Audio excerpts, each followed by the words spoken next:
Hey, what's going on? It's Sean coming to you today from my mobile office, which is the only office I have right now. Today's video is going to be about the biggest mistakes people make when starting out playing live. Now, first and foremost, I have to say that the number one mistake people make, is that they haven't honed their skills enough yet. And what I mean by that is they're not good enough yet. Now, if you haven't gone out and assessed the artists in your area and the skill level of everybody else out there, and honestly assessed where you fit into that, then you're certainly not ready to be performing live in front of people. Now, you have to put yourself in the position of the audience. Who wants to go see somebody interpreting other people's music that doesn't sound as, comparable to the artist or anywhere near as good as the artist? That's the number one thing that I notice when I go out is people just are mediocre. And I know that you can get gigs mediocre. You're not going to get the best money. You're going to get starter money, and you're certainly not going to play the best places. I mean, there's some exceptions. If you're a very original voice and you're playing original material and you're not interpreting anybody else's, or your interpretations are in your own original, really unique style, and that can kind of speak to people and kind of build an audience for that particular shtick that you have. But if you're just somebody out there who wants to entertain crowds and make some money, make tips especially, for the most part, you've got to have your chops together. Your singing has to be on point. Your playing has to be on point. You can't be like 80% of the people out there where your ear is so bad or it's not trained enough to where you're interpreting these songs and you're playing wrong chords like consistently. I don't care if it's guitar, tap, ultimate guitar, any of these programs, anything out there, 90% of them are wrong. So you got to know your instrument. You got to have ears. You got to be able to, or read. You got to be able to, transpose, dissect, and figure out tunes. You got to be able to sing them right. The keys have to be right, and your skills just have to be on point. And for most people, that's the number one thing. They're not ready. They haven't put the proverbial 10,000 hours in. They haven't sat in the room and played. They haven't gone out and sang their butts off. They haven't worked their voice out. So, somehow or another, you're going to need to do an honest assessment of where you're at.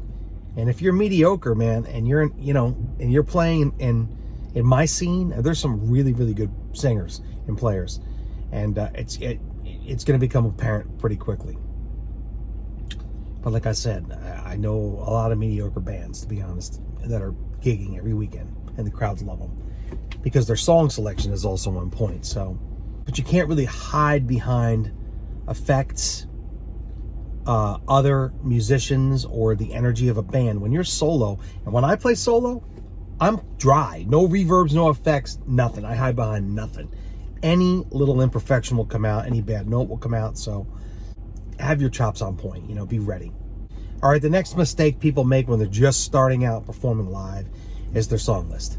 I've gone over this in other videos. I've talked about it ad nauseum. The song list is important.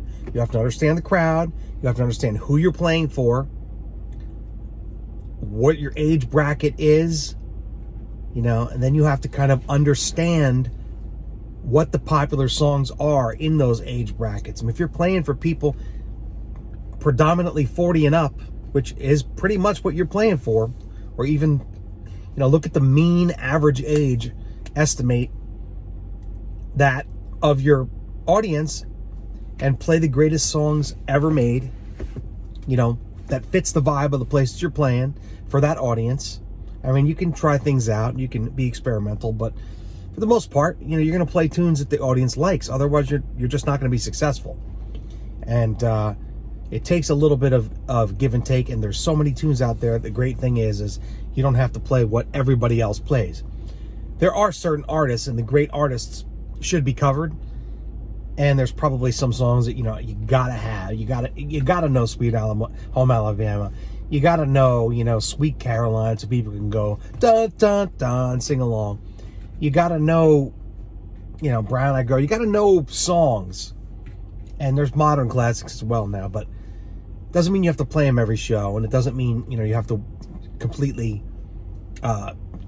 just completely wear people out with them. Should have them. So you should have a song list.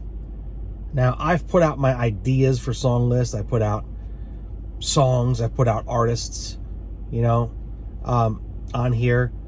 I can't come up with a definitive 40 song list that you should start with. I mean, I could, I guess, but it might not be right for your location, for your crowd. You could be somewhere in the Midwest where it leans more country, but they also like contemporary in there. So you're going to want a more country flavored, heavily flavored list than what I might have, where I'm playing beach venues and stuff. Now, I know so many tunes because I've been doing this for so long that I can cater a list to any vibe and to any situation I'm in. If God forbid, if I were in a biker bar again, I could do biker rock tunes. If I'm playing to, Gen X, I can do all the Dave Matthews and the 90s stuff and 80s stuff that we grew up with. If I'm playing to boomers, I can do 60s, 70s, into the 80s, you know what I'm saying? You definitely should know a lot of tunes.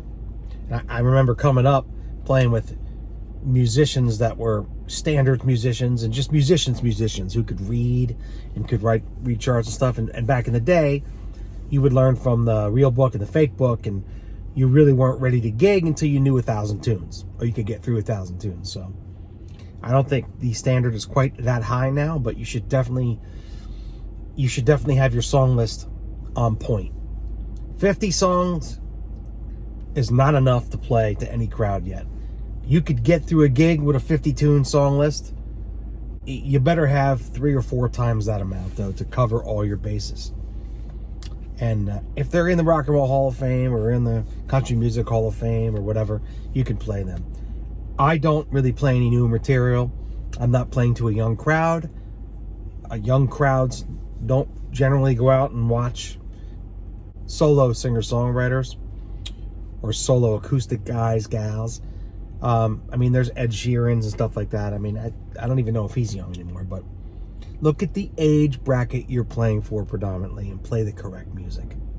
Now, the next thing that people really screw up with when they're getting ready to start playing live is they don't have a promo video. I'll put a link in the corner right here to what I think a great promo video should be, and I did a video on that. But you should have something that's live.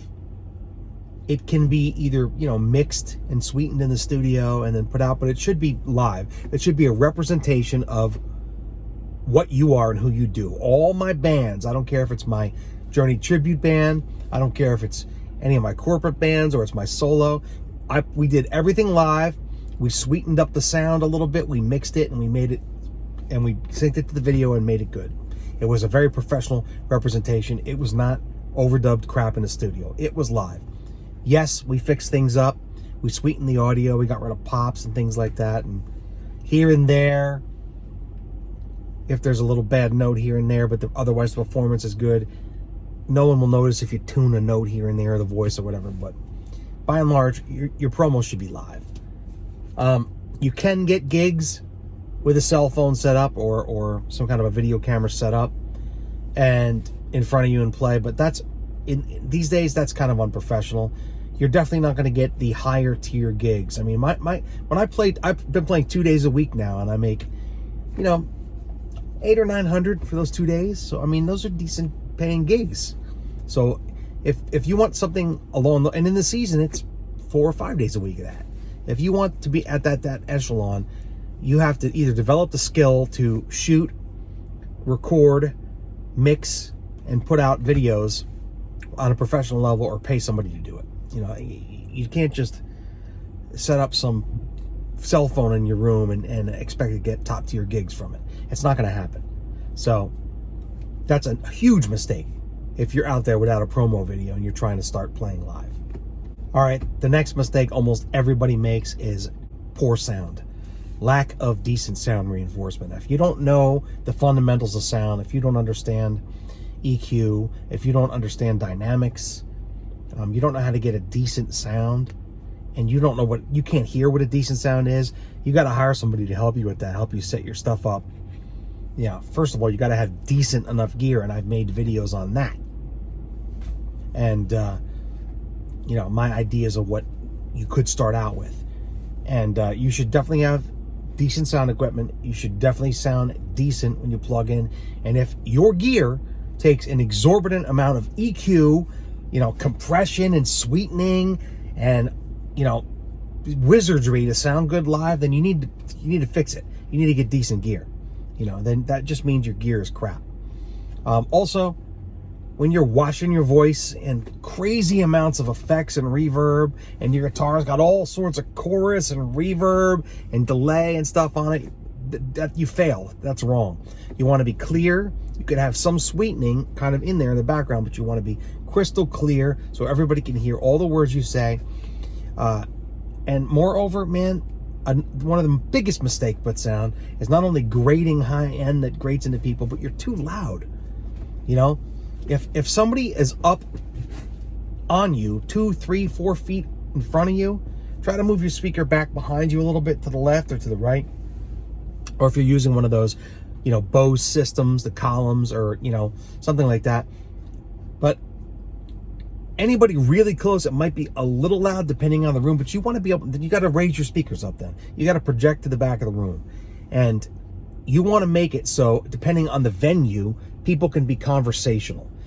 And I know this is difficult to do, but even the people who are close should be able to be conversational, but yet the people way back at the bar should still be able to hear you, and you can't be too low way back at the bar. You can't be too low when you're way back, when you're playing to people way back at the bar, to where they're tuning you out.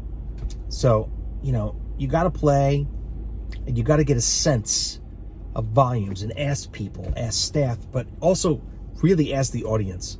Because if you're, and you can tell just by watching them, if you're annoying the people, or they're moving and you're a bit too loud. So your volume and your sound reinforcement, EQs and all that needs to be on point. And if you don't know what you're doing, I suggest you hire a good sound man the first couple times that you play, or at least the first time, to help you set up sound. And then take videos of it, play it back, walk around the venue, take snapshots of the settings, and until you learn, how to get a decent sound on your own, use those settings. But they do vary a little bit per venue, because different venues have different ceiling heights and different materials on the wall, and sound bounces off walls, and sound might bounce off the ceiling, and it might ring out more. I mean, there's, like I said, but you should have a good idea of your starting point, and that just takes practice, and it takes understanding the fundamentals of sound. So that is a huge mistake people make just starting out. People think you can just grab your instrument, get on stage with a microphone, and play, and that couldn't be further than the truth. All right, another mistake people make when they're first starting out, and in fact their entire careers, and this one should be obvious, is just too much noodling and too much talking between songs. If you're picking up your instrument or your piano or your guitar and you're just noodling between, it just annoys people. It's grating on their ears. Or if you're up there and it's not part of your shtick, and you're not like a comedian, or you're not, a spoken word person, or you're not known for, telling jokes and stuff like that, and music is just kind of a piece of it.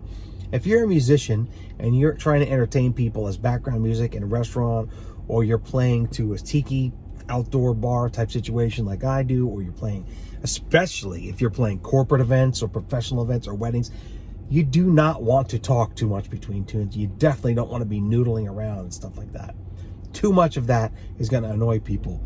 I don't really think I need to say too much on the subject, but every 2 or 3 tunes you can stop and say, hey, something like, thanks for being here, take care of the awesome servers out there, and by the way, I'm here Friday and Saturday, and blah blah blah. And then I'll say something like, hey, please let me know if there's anything I play for you. I love taking requests. And then I'll go back into the next song. And unless somebody's coming up to me and asking me something, then I'll answer them or whatever. But really, it's not that long. People don't want to hear droning on. They're there to hear music. So play. And again, I've touched on this before, but another huge mistake people make when they're just starting out to play live is they don't understand their audience. Like I said before, you have to understand your audience. Not just there's age, there's genre, there's all those things. Again, I can't reiterate this enough. Strive to understand the audience, and you'll play the perfect material for that audience, and you'll be successful. But another huge mistake people make when they're first starting out is the pacing. Pacing is, again, just like sound, and just like the vibe, and just like the material, everything else, it's one of the critical elements. If you don't pace your show correctly, you're going to blow people out. If you're up there just blah, blah, blah, you know, high speed, high tempo, you know, high intensity, just going for it, and people are like eating salads and stuff like that, you're going to grate on them. You're going to annoy them. If they're eating, play material that's more slow to mid-tempo. If they're up there having fun and they're drinking margaritas, or they're up there doing mojito and they're having a good time and people are laughing and stuff like that, play stuff that supports that mood and that vibe. You know, don't worry about the thing, every little thing gonna be all right. And you play stuff like that, you know. I got my toes in the water, ain't in the sand, whatever. Play stuff that's going to support the vibe. What's going on there, and that also includes the volume, the intensity, you know, the genre. It's just another one of those things that you need to learn how to read. And I think the common element here is that you have to learn how to read a room, read the people, read the vibe. Just you have to your skills of as far as being observant are probably one of the utmost things that you're going to need to be a successful solo performer, or just a performer in general. You need to be able to read the room. It's that simple. And finally, one of the most common mistakes I've seen made when people just getting out there trying to start performing live, and people who are just still out there, been out there, is thinking you're the star of the show. You're not the star of the show. The audience is the star of the show. It doesn't matter if you're playing your own material, or you're mixing your own stuff in, or you're interpreting stuff because you've read the audience and you're playing the material that you think the audience wants to hear, and the vibe and all that kind of stuff. You're not the star of the show. The venue that you're playing, whatever you're supporting, that they're paying you to keep their crowds there or keep their crowds entertained, that's the star of the show. So if you're playing a tiki bar outside like I play, that's the star of the show. Get people in the mood to tiki, to drink, have a good time, to get people in the mood to just converse with their neighbor and just smile. And you're there to make sure people have a good time, okay? It's not me, look at me, I'm the star, I'm the greatest in the world. No. You're supporting and enhancing the vibe, okay? When people buy tickets to see you, then you're the star. When they're coming to see you because your name is on the marquee, then you're the star. But if they're coming to XYZ bar and you have to be playing there, XYZ bar is the star of the show, all right? I know a lot of you don't want to hear that, but that's the truth. You're there to support and enhance the vibe. Nothing more. Anyway, I'd say those are the biggest mistakes people make when they're just starting out playing live, solo. A lot of these can cross over into bands as well, so you can take it either way.